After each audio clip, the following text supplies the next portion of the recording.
ओम ब्रह्मानंदं परम सुखदं केवलं ज्ञानमूर्तिं द्वन्द्वातीतं गगनसदृशं तत्त्वमस्यादिलक्ष्यम् एकं नित्यं विमलमचलं सर्वधी साक्षिभूतं भावातीतं त्रिगुणरहितं सद्गुरुं तं नमामि। ओम वसुदेवसुतं देवं कंसचारूणमर्दनं देवकी परमानंदं कृष्णं वंदे जगद्गुरुम्। ओम श्रीमद् भगवद गीता अध्याय 7 ज्ञान विज्ञान योगः।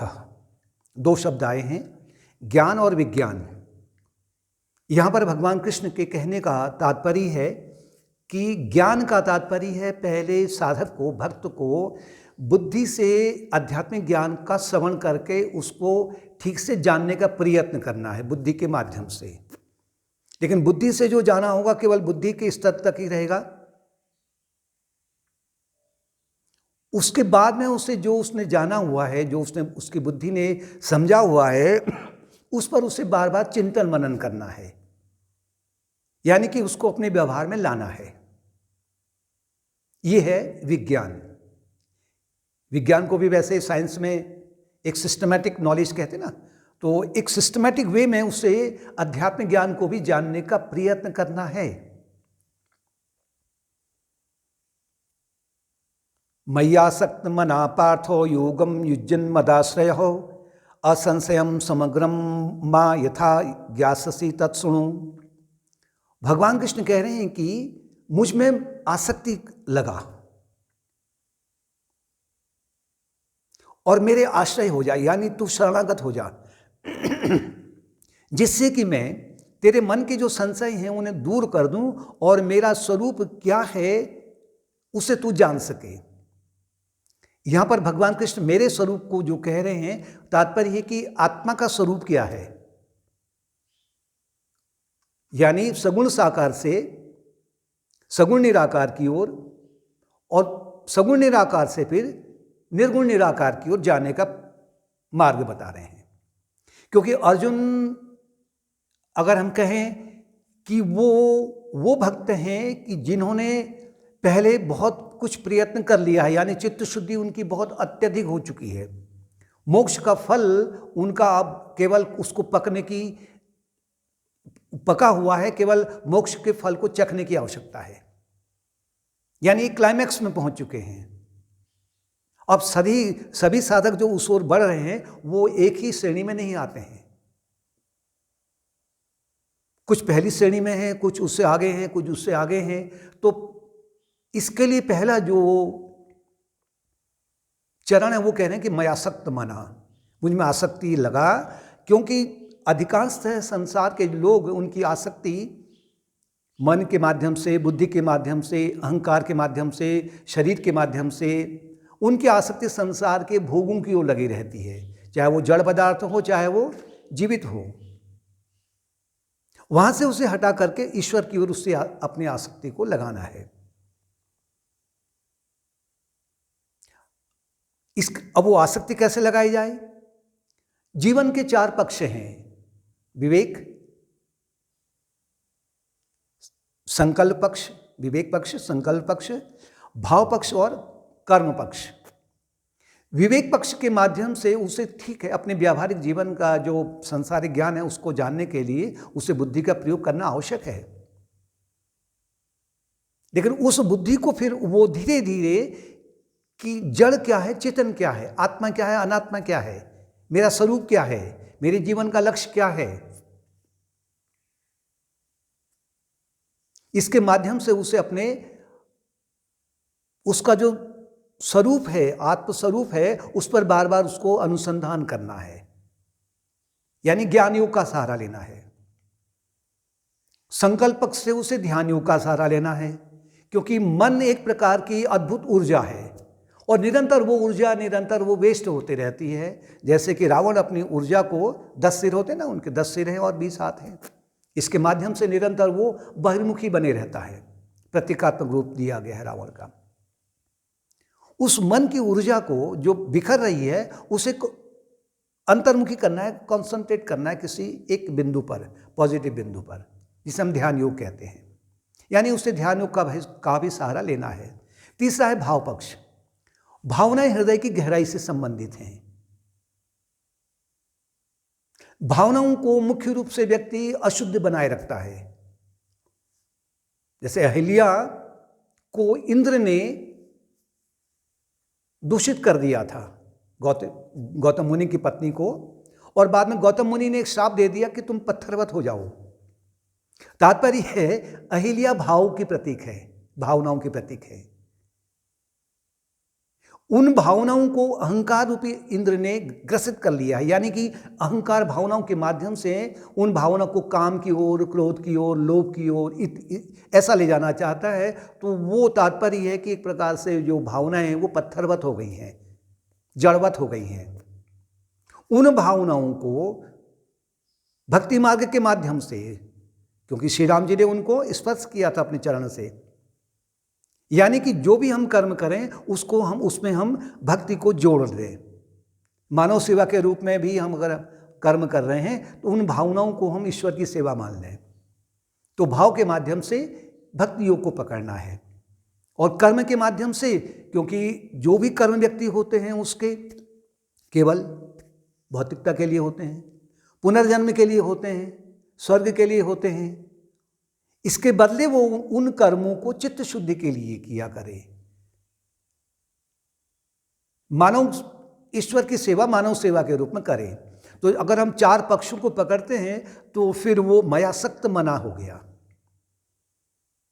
इससे क्या होगा कि जो भी अब कर्म उसने किए हैं उन कर्मों के फल की इच्छा को नहीं रखते हुए अगर वो ईश्वर को अर्पण करने लग जाता है तो मद आश्रय, कि वो ईश्वर के शरणागत हो रहा है, जिससे फिर उसके मन के संशय दूर होने लग जाएंगे।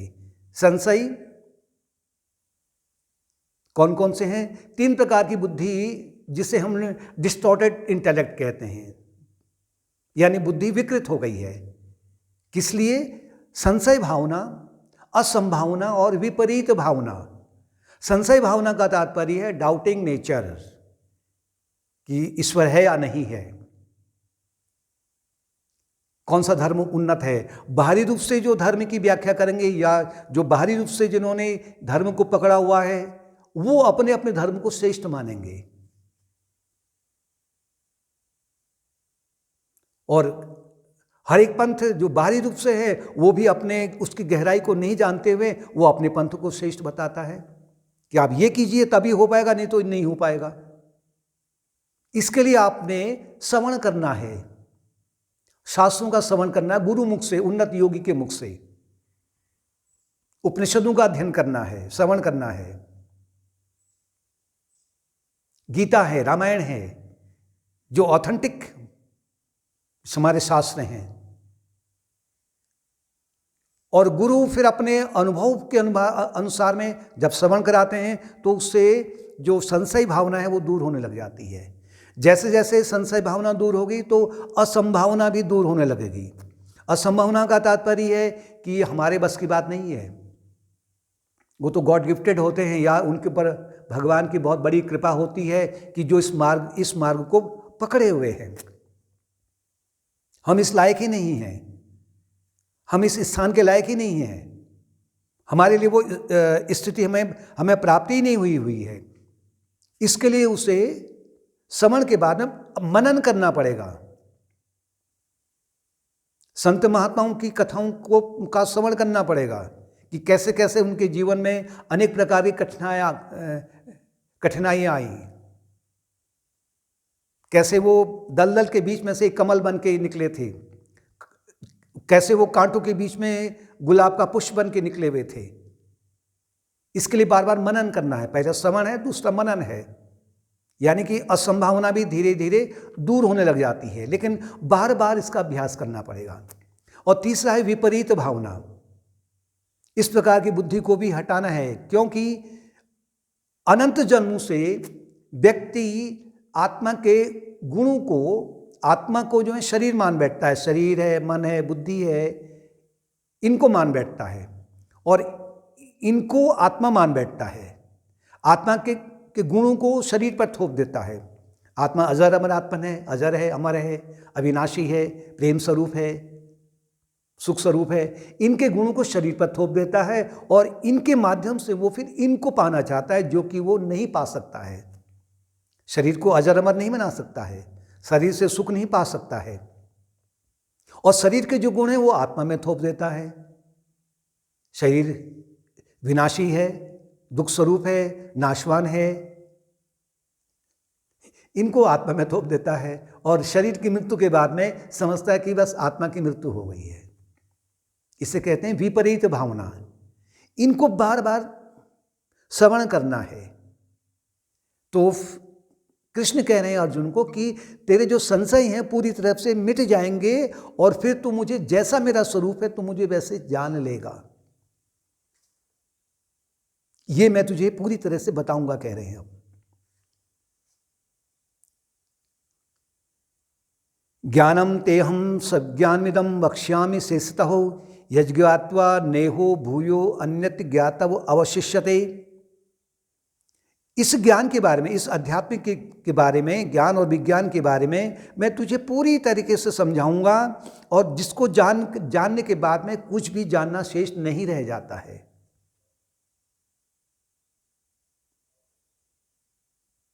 यानी कि अध्यात्म ज्ञान के अलावा और कोई ऐसा नहीं है कि जहाँ की हम व्यक्ति पूर्ण हो सके। कितना ही वो बहुत बड़ा अपने आप में भौतिक ज्ञान को एकत्र कर ले, फिर भी वो उसमें एक कमी रहती नहीं, कहीं कुछ और कमी रह गई है। संसारिक ज्ञान जो है वो उससे कहते हैं फ्रेगमेंटेड नॉलेज, टुकड़े टुकड़े ज्ञान है। एक में अगर एक्सपर्ट हो गया है तो दूसरे में वो जीरो है। मेडिकल में एक्सपर्ट है तो इंजीनियरिंग में जीरो है।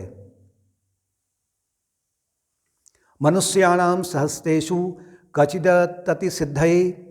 फिर कह रहे हैं कि अर्जुन, हजारों हजारों लोगों में से बिरला ही जो मनुष्य है वो इस मार्ग को पकड़ता है। ये हर कोई नहीं पकड़ सकता है, क्योंकि उनके ही अपने कर्मों के अनुसार में वो नहीं पकड़ पा रहा है। तीन प्रकार से जो उसकी बुद्धि विकृत हुई है, संशय भावना, असंभावना, विपरीत भावना, इसके माध्यम से उनके बस की बात नहीं हो पाती है। लेकिन प्रयास करना है, कहते हैं। जो प्रयास करेगा वही आगे बढ़ेगा। तो इसके लिए वो कह रहे हैं, कृष्ण कह रहे हैं, मेरी दो प्रकार की प्रकृति है। एक तो अपरा प्रकृति है, दूसरा परा प्रकृति है। अपरा प्रकृति में भूमि रापो अनलो वायु खंग मनो बुद्धिरेव चौ अहंकारम इति में भिन्ना प्रकृतिर अष्टधा। यानी भूमि है, जल है, अग्नि है, वायु है, आकाश है, और मन, बुद्धि और अहंकार, ये जो 8 प्रकार की प्रकृति है, ये मेरी निम्न प्रकृति है, अपरा प्रकृति है। ये मुझसे ही उत्पन्न हुई है, यानी मेरा ही स्वरूप है, मेरा व्यक्त रूप है। मैं अव्यक्त हूं कह रहे हैं, लेकिन मेरा जो व्यक्त रूप है इस प्रकार में है। इससे जो ऊंची प्रकृति है अभी, और एक जो परा प्रकृति है, वो जीवात्मा, वो जीव है। जीव और ये 8 प्रकार की प्रकृति ही मिल करके फिर सभी जीवों का निर्माण करते हैं, सबकी उत्पत्ति होती है। अगर दोनों में से एक नहीं होगा तो नहीं हो पाएगा। लेकिन मेरा जो स्वरूप है, जो आत्मा है, जो ब्रह्म है, इन दोनों प्रकृति से असंग है, परे है, अलिपायमान है। मैं इनसे अलिपायमान हूं,